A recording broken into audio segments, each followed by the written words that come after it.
Hi hello friends, welcome back to our channel. இன்றைக்கி இந்த வீடியோவில் நம்ம என்ன பார்க்க போகிறோம் அப்படின்னா சம்மங்கி பூச்செடியை பற்றி தான் பார்க்க போகிறோம். ஸோ எங்கள் வீட்டில் இருக்க சம்மங்கி பூச்செடியை நான் எந்த அளவுக்கு பார்த்துக்கிட்டேன், எந்த மாதிரிலாம் உரங்கள் கொடுத்தேன், நல்லா வளர்கிறதுக்கு என்னென்ன பண்ணேன் அப்படிங்கிற எனக்கு தெரிஞ்ச டிப்ஸை உங்கள் கூட நான் ஷேர் பண்ணிக்க போகிறேன். நம்ம சேனலுக்கு நீங்கள் இப்போ தான் புதுசாக வந்துருந்தீங்க அப்படின்னா மறக்காமல் நம்ம சேனலை சப்ஸ்கிரைப் பண்ணிக்கோங்க. இப்போ வாங்க ஃப்ரெண்ட்ஸ், வீடியோக்குள்ளே போகலாம்.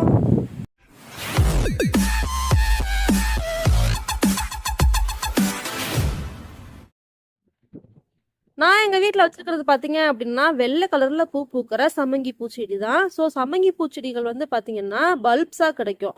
குட்டி குட்டி பல்ப்ஸை நம்ம வச்சோம் அப்படின்னா ஒன்று இருந்தாலே போதும். பக்கத்தில் பார்த்தீங்க அப்படின்னா நிறைய செடிகள் பக்கத்தில் அதுவாக முளைக்க ஆரம்பிச்சிரும்.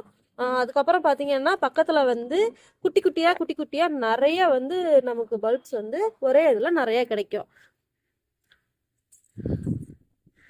இப்போ நம்ம பொதுவாக பார்த்தீங்க அப்படின்னா சம்மங்கி பூவாக இருக்கட்டும், எந்த பூவாக இருந்தாலுமே நம்ம வைக்கும்போது ஒரு அகலமான தொட்டியில் வைக்கணும். நம்மக்கிட்ட எந்த அளவுக்கு பெரிய தொட்டி இருக்கோ அந்த மாதிரி தொட்டியில் வச்சோம் அப்படின்னா செடிகள் நல்லா வளர ஆரம்பிக்கும்.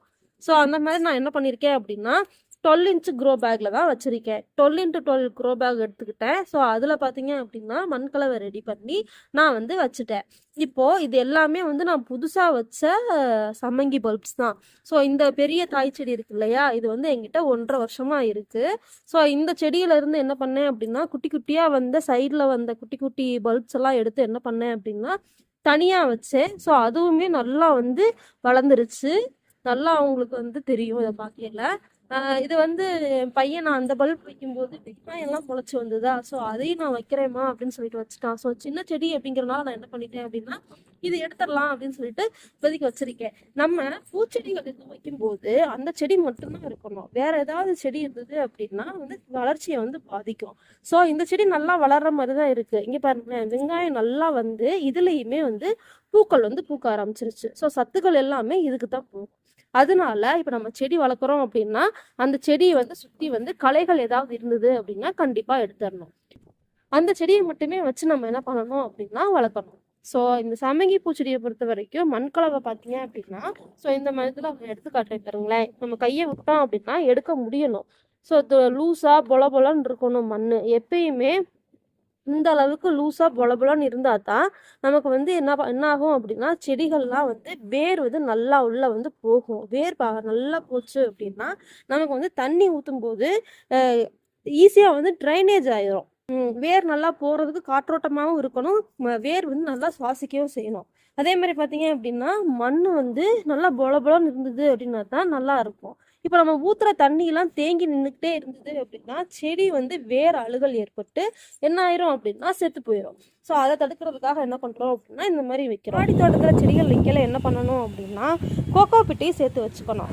ஸோ நம்ம பூச்செடிகளுக்கு என்ன பண்ணாலும் சரி, என்ன காய்கறி செடிகள் வச்சாலும் சரி, அதுக்கு நம்ம என்ன பண்ணலாம் அப்படின்னா மண்கலவையோட கோகோ பிட்டையும் சேர்த்துக்கிட்டோம் அப்படின்னா வெயிட் கம்மியாக இருக்கும்.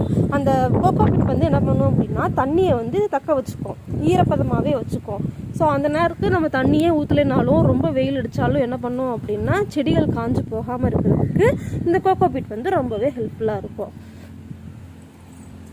ஸோ நெக்ஸ்ட்டு இதுக்கு நான் என்னென்ன உரங்கள் கொடுத்தேன் அப்படின்னு சொல்லிட்டு பார்த்துடலாம்.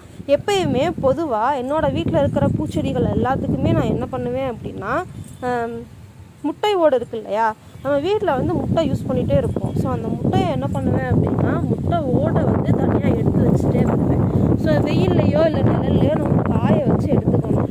ஸோ காய வச்சு எடுத்ததுக்கப்புறம் என்ன பண்ணுவேன் அப்படின்னா அதை நல்லா பொடி பண்ணி அந்த முட்டை ஓடு என்ன பண்ணுவேன் அப்படின்னா செடிகளுக்கு ஒரு 15 நாளைக்கு ஒருக்கவோ இல்லை 20 நாளைக்கு ஒருக்கவோ என்ன பண்ணுவேன் அப்படின்னா செடியோட தூரில் நான் போட்டு விடுவேன். ஸோ அப்படி தான் என்ன பண்ணேன் அப்படின்னா சம்மங்கி பூச்செடிக்குமே கொடுப்பேன். இது நம்ம ரொம்ப ஈஸியாக இதை பராமரிக்கலாம். இதுக்கு தனியாக இதை இப்படி தான் மெயின்டைன் பண்ணணும் அப்படின்லாம் கிடையாது.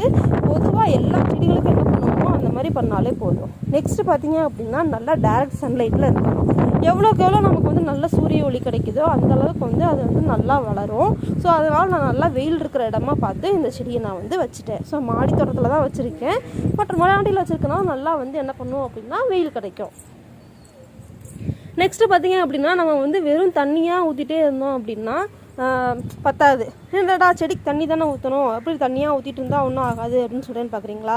நம்ம பச்சை தண்ணியாக ஊற்றாமல் என்ன பண்ணணும்னா, அரிசிலாம் வீட்டில் வந்து கழுவுவோம் இல்லையா, அரிசி கழுவுன தண்ணி, அதே மாதிரி காய்கறிகள் கழுவுன தண்ணி, பருப்பு வந்து கழுவுன தண்ணி, உருளைக்கிழங்குலாம் வேக வச்சுருப்போம், முட்டை வேக வச்சுருப்போம், அந்த தண்ணியெல்லாம் வேஸ்ட் பண்ணாமல் என்ன பண்ணணும் அப்படின்னா இந்த செடிகளுக்கு ஊற்றணும்.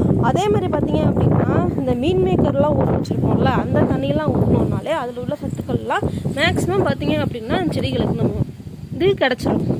அப்புறம் நம்ம வீட்டில் வந்து காய்கறிலாம் கழுவுவோம், அந்த தண்ணியை ஊற்றிட்டோம். இப்போ நம்ம வந்து காய்கறியில் வேஸ்ட்டெல்லாம் நறுக்கி போடுவோம் இல்லையா, அதையுமே என்ன பண்ணலாம் அப்படின்னா நம்ம வந்து மக்க வச்சு இந்த செடியோட மண்ணோடு சேர்த்து நம்ம என்ன பண்ணலாம் அப்படின்னா மேல் உரமாகவோ இல்லை அடி உரமாகவோ, செடி வைக்கிறதுக்கு முன்னாடினா அடி உரமாக போடலாம், செடி வச்சதுக்கப்புறம் அப்படின்னா மேலே வந்து நம்ம வந்து போட்டு விடலாம்.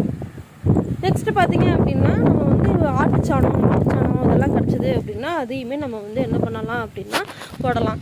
இதில் இப்போ பார்த்திங்க அப்படின்னா சூப்பராக 2 இதில் வந்து நமக்கு வந்து பூ வந்துருக்கு. இது வந்து ஒரு பூவோட வாசமே வந்து சூப்பராக இருக்கும். நிறைய பூக்கள் பூத்துது அப்படின்னா இன்னும் வந்து பார்க்குறதுக்கு ரொம்ப செம்மையாக இருக்கும். கவாத்து வந்து எல்லா செடிகளுக்குமே ரொம்பவே முக்கியமான விஷயம். கட் பண்ணி விட தான் என்ன ஆகும் அப்படின்னா நல்லா வளரும். ஸோ சம்மங்கி பூச்செடியை பொறுத்த வரைக்கும் எதில் கட் பண்ணி விடுறது அப்படின்னு தெரியலையா? இங்கே பாருங்கள், நான் சொல்கிறேன். இப்போ வந்து நமக்கு இப்போ வந்துகிட்டே இருக்குதா, இப்போ வந்து என்ன ஆகும் அப்படின்னா இப்படி பெரிய பெரிய இலைகளாக வந்து நிற்கும். ஸோ பெரிய பெரிய இலைகளாக வந்து நிற்கலை என்ன பண்ணணும் அப்படின்னா கடைசி இலை, அந்த இலையை வந்து இப்படி நம்ம கிள்ளி விட்டுட்டே இருக்கணும். இப்படி நம்ம கிள்ளி என்ன பண்ணலாம் அப்படின்னா இதுக்குள்ளேயே போட்டுடலாம். ஸோ இந்த பக்கம் எல்லாம் பார்த்தீங்கன்னா தெரியும், நான் ஏற்கனவே அப்படி வந்து பிச்சு போட்டது தான். இப்போ இந்த மாதிரி இதை போடுறேன். அது நுனி இலையை கிள்ளக்கூடாது, கடைசி இலையை தான் கிள்ளணும். காஞ்சு போய் இருக்கிறத, தேவையில்லாமல் இருக்கிறத பார்த்தீங்க அப்படின்னா இந்த மாதிரி எடுத்துட்டோம் அப்படின்னா இதோட சத்துக்கள் எல்லாம் இதுக்கு தேவையில்லாமல் வேஸ்ட்டாக போகாமல் நம்ம வந்து நல்லா வந்து கீழே அதிலேருந்து பூக்களுக்கு வந்து கிடைக்கிற மாதிரி இருக்கும். ஸோ இந்த மாதிரி பண்ணிட்டு இருந்தாலே போதும். இந்த மாதிரி சின்ன சின்ன பேசிக் டிப்ஸ் நம்ம ஃபாலோ பண்ணாலே போதும். நம்ம வீட்லேயுமே சம்மங்கி பூச்செடி இருந்தது அப்படின்னா சூப்பராக வந்து இந்த மாதிரி செடிகளில் வந்து பார்த்திங்க அப்படின்னா பூக்கள் வந்து வர ஆரம்பிக்கும். ஸோ இந்த வீடியோவில் நம்ம வந்து சம்மங்கி பூச்செடியை எப்படி பராமரிக்கிறது அப்படிங்கிறத பற்றி பார்த்துருப்போம். ஸோ நெக்ஸ்ட் ஒரு சூப்பரான வீடியோவில் பார்க்குறேன். இந்த வீடியோ உங்களுக்கு பிடிச்சிருந்தது அப்படின்னா இந்த வீடியோக்கு ஒரு லைக் பண்ணிடுங்க. நம்ம சேனலுக்கு நீங்கள் இப்போ தான் புதுசாக வர்றீங்க அப்படின்னா மறக்காமல் நம்ம சேனலை சப்ஸ்கிரைப் பண்ணிக்கோங்க. வேறு ஒரு சூப்பரான வீடியோவில் பார்க்குறேன். தேங்க்யூ ஃபார் வாட்சிங்.